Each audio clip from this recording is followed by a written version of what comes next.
Hey, the preseason games have already started. Let's get into some bold predictions here for 2018.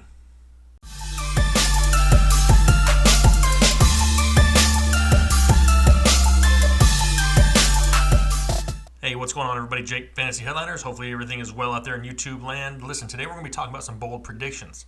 I get a lot of questions for bold predictions, so I figured why not just make a video about it. I put together a list of 5 bold predictions here for 2018, but they're realistic bold expectations. Some of them may sound a little crazy, with a few names attached to them that you guys probably don't believe in.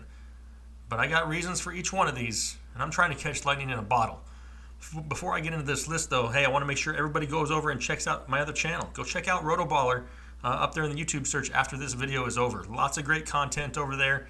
You're looking for a little bit more in-depth analysis. I got a great co-host over there, and we put together all kinds of content. Make sure you're subscribed over there also. We're doing live game day shows this year on Sunday mornings just before kickoff. We'll be answering all your start-sit advice, all your injury concerns, everything last minute. It's going to be over there on the RotoBaller channel, so make sure you go check that out. But as for right now, just like usual, I'm not going to take up a ton of your time. Let's get into some bold predictions. All right, bold prediction number 1. It's going to be about Eli Manning. And before you click off the video, listen. Bold prediction number 1 is going to be Eli Manning finishes as a top 10 fantasy quarterback this year. Now, in a lot of leagues, he's not even being drafted. He's like way down the draft board because let's be realistic. It's Eli Manning, and I said it before, he doesn't look like he's the smartest guy, but think about it. We all have, Saquon Barkley, Odell Beckham, Evan Ingram, Sterling Shepard. All these guys are weapons we're calling in the fantasy world this year. How could they all be fantasy relevant and not have Eli Manning benefit from it? I mean, do you remember the Minnesota offense last year under Pat Shurmur? He's in New York now. It's going to be a great offense, a well-balanced offense with superstars running the ball, catching the ball. I guess we have to say throwing the ball. I mean, Eli Manning is an MVP, a Super Bowl MVP winning quarterback. He's got the talent to do it. He's got the weapons this year. Has an improved offensive line with Nate Solder and Will Hernandez this year. Is it a great offensive line? No, but it's better than it was last year. And here's a little bit of a crazy stat for you. Since 2009, Eli Manning has averaged over 4,000 yards and 30 touchdowns. Yes, his interceptions are a little high, but part of that is because their offensive line has been so bad, he's getting crushed just after getting the ball. Hopefully the improved offensive line gives him more time to throw to all these weapons that I listed.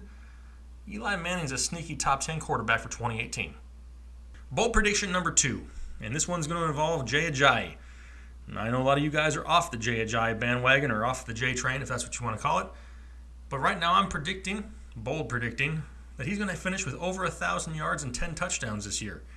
I know it may sound a little bit crazy, but listen, the guy is talented. Yes, his knees are made of rubber bands and half-chewed purple now and laters. I get it. They're not the greatest weapons, known to man, but he's healthy now. And LeGarrette Blount's out of town, and that was 173 attempts that he got last year. Corey Clement and Darren Sproles will eat up a few of those touches, but his touches are going to, improve, and they're going to increase here in 2018. He gets to run behind the number 1 rated offensive line in football, as graded by Pro Football Focus. He's still averaging over 4 yards a carry. He's going to get 250 plus attempts in an offense that's going to score a lot of points and has an elite defense. That defense is going to hold teams to low scores. That's going to lead to more second half running. It's going to lead to more Jay Ajayi. Plus, he gets all the goal line work. 1,000 yards and 10 touchdowns isn't out of the realm for Jay Ajayi this year, and you could possibly have him as your flex play. Not bad. Bold prediction number 3.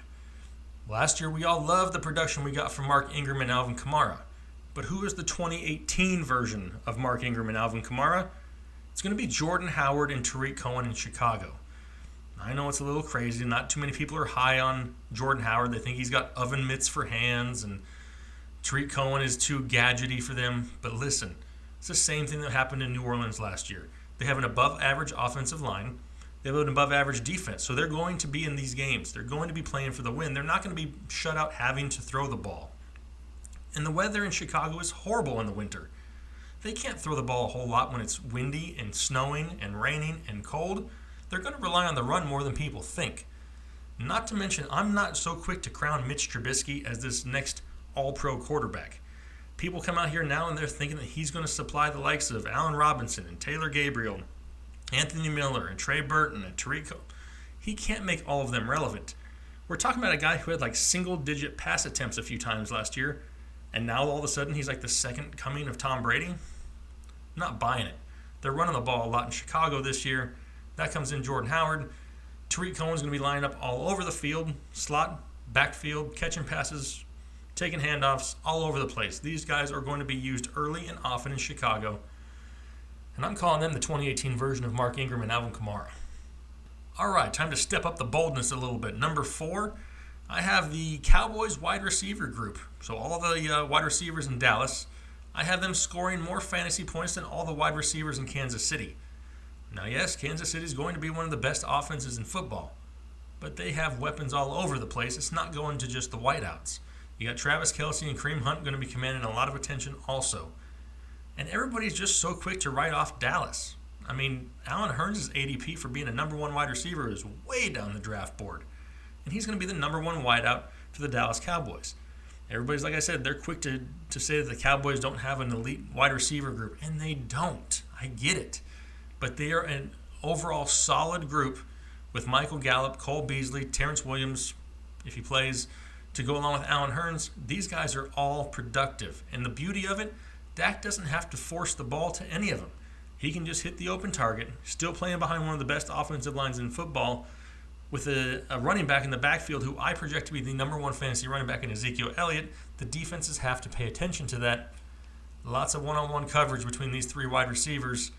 I'm not down on the Cowboys wide receiver group. So like I said, Dallas Cowboys wide receiver group scores more fantasy points than those of the Kansas City Chiefs. All right, number 5, last bold prediction of the episode. It's going to involve George Kittle. And I'm going to say he finishes as a top 5 fantasy tight end this year. And right now he's being drafted as tight end 12 or so in most drafts. But listen, San Francisco didn't go out and sign any big name red zone target. It's going to be George Kittle.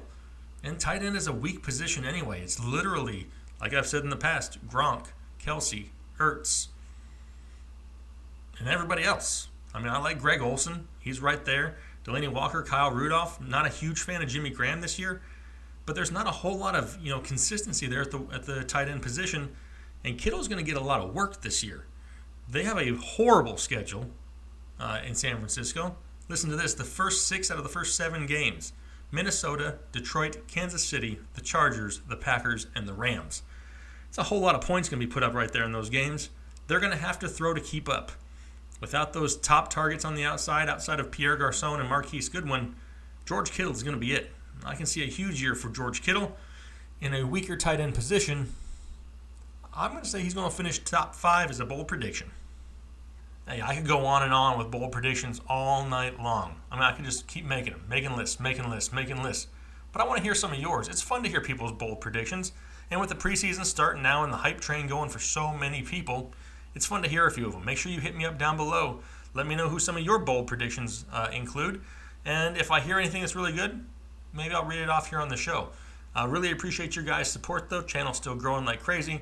Make sure you guys are liking, commenting, subscribing. Any questions, hit me up. Find me on Twitter. Do whatever it is you want to do. I'm just looking forward to hearing from you. We'll talk to you later. Thanks.